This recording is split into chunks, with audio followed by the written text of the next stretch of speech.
Hey, it's Malachi, Church versus State. I've been saying this for years. It's no longer a gay agenda. It's an all-out war. It's a war against Christianity. It's a war against faith, people of faith. On one side, I say to myself, why have Christians just allowed all this to happen? Sit back and do nothing. They never get involved. That's why it's called Church versus State. I tell you, get involved. Run for office. I've been saying this for a long time. There's nothing new with me. I've ran for office on different occasions back in the early 2000s. I was the only Christian conservative. I would get laughed at by other so-called Christians and in the world of politics. Many call themselves Republicans, and there's some who call themselves Democrats. But however, even back then, when I would state my opinion, especially on the issue of abortion, and my statements were this, basically, if you support candidates or vote for candidates who support abortion, you have no right to call yourself a Christian. Same thing applies with those who support wholeheartedly this gay agenda, which goes back to what I've been trying to say for a long time, and that is, all things have been told. God says, I've told you all things, foretold you all things. As it was in the days of Lot, so shall it be in the end. So look at that again. It was at a point to where they were coming and busting down the doors of Lot to come after the guys, meaning the angels. And there was a couple things that they wanted to do. They wanted to know them, and you can say on one aspect that that word means to have sexual relations with them, but also too they wanted to judge them, just as they're doing today. So we have a state that is wanting to pass certain laws that allow Christians to be able to say, no, we don't support that lifestyle, therefore we're not going to make you a cake, or we're not going to perform a wedding ceremony for you. And somehow that's becoming a bigot. That word is being thrown around a lot. This bigotry, the new word for bigotry is Christianity. Well, like I said, Christians have allowed this to happen just as Lot allowed it to happen with him. He was lazy. So many Christians have been lazy. But there's nothing you can do about it now. Like I said, we're not going to win this war. Only Christ will win the war. However, we can stand up and win a few battles here and there. There's nothing wrong with that. So all these companies that are siding on the side of the gay agenda, let me tell you this, you're siding on the side of Satan. I said it. Somebody has to say it, because that's what it is. And all you churches that support this agenda, you're siding for the same man. You might as well be down licking his feet, because that's what you're doing. Did God foretell us all these things? Of course he did. And why was that? So, well, we don't get too worried about it. But at the same time, it's our responsibility to stand up for what we believe. So I applaud all the people who are trying to do what they can, standing up against this tyranny. Because in reality, as my post states, and this video is for a blog as well, that the next thing that will happen is not that the businesses will be marked, just as Nazi marked the businesses of Jews and people that they didn't find fit. But they're going to mark the doors, just as they did with Lot coming to his door, wanting to bust his door down. They're going to mark your door.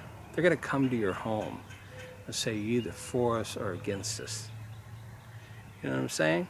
If you're a Christian who stands firm on what you believe, because that's what you feel you have a right to believe, just as you do.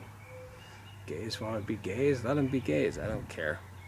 But it's gone beyond a matter, or it's gone way beyond us being able to just do our own things and live our own lives. As business owners, it's that's your livelihood. And that's what you do to support your family. And when people find any way that they possibly can to come after you and sue you just because you don't want to support them, well, something's really wrong, and it's really bad. And when these big corporations like, the Angie's List and things like this that are saying, we're not gonna support these states that support these discrimination laws. Well, they're not discrimination laws, depending on what side of the mirror you're looking at. Anyways, we all need to start reading our word, understanding that all this was foretold, understanding that the next step is they're going to come to your door and they're going to mark your door. And if you don't support them, they're going to knock it down. It starts with the family, it starts with the mindset, goes to the business, which is the lifeblood, which is your way you make a living, which is your money.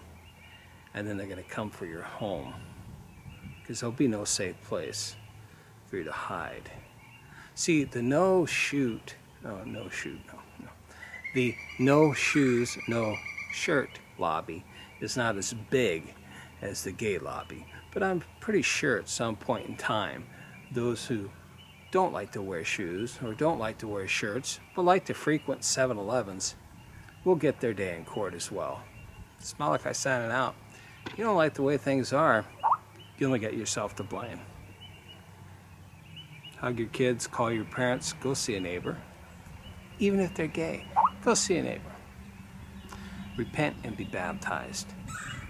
Repent and be baptized. Repent and be baptized. And for any one of you out there telling me that you just don't need to be baptized anymore, go ask that of Jesus. Why did he do it? You moron. This is why we are falling as a nation, and this is why we're falling as a Christian people. And to all of you out there that support this lifestyle or whatever, look in the mirror. You ain't a Christian, buddy. And don't give me this we have to be nice and turn the other cheek.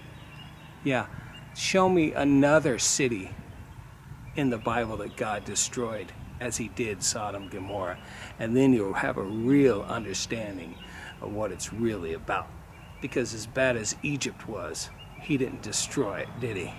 He only destroyed them because they wouldn't let his people free. How about Rome, the ones that so many like to say killed Christ? It wasn't the Romans, by the way. He didn't destroy Rome, but he did destroy Sodom and Gahmora. So you gotta better think that, dude. All you weak-ass pastors out there, foaming at the mouth to try to get them on your boards, foaming at the mouth to be in the little social clubs and give a rat's ass about you. You're stupid. You've been sucked in.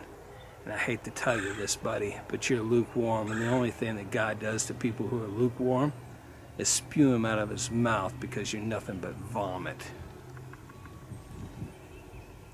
Have a good one.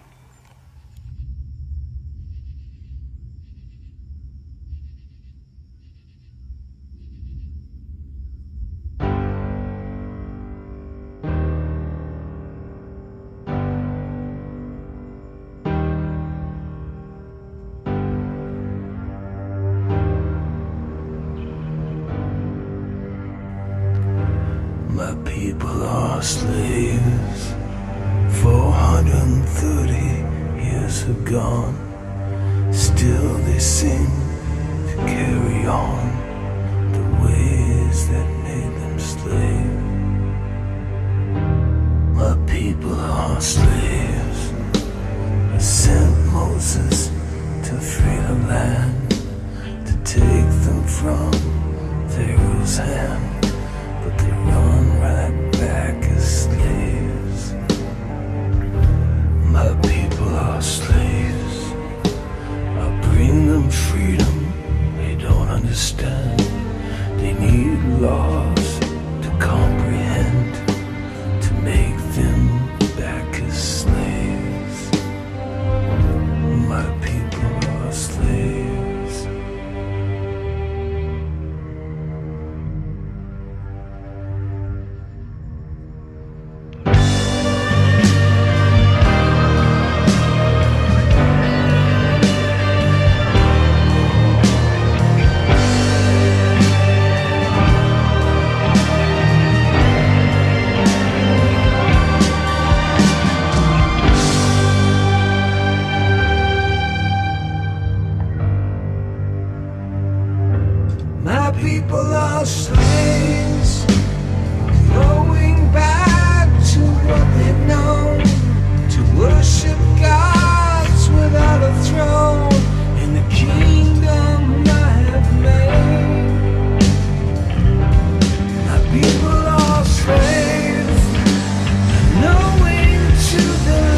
people are slaves. They don't understand the love I give, the freedom that comes within, taking hold of the name.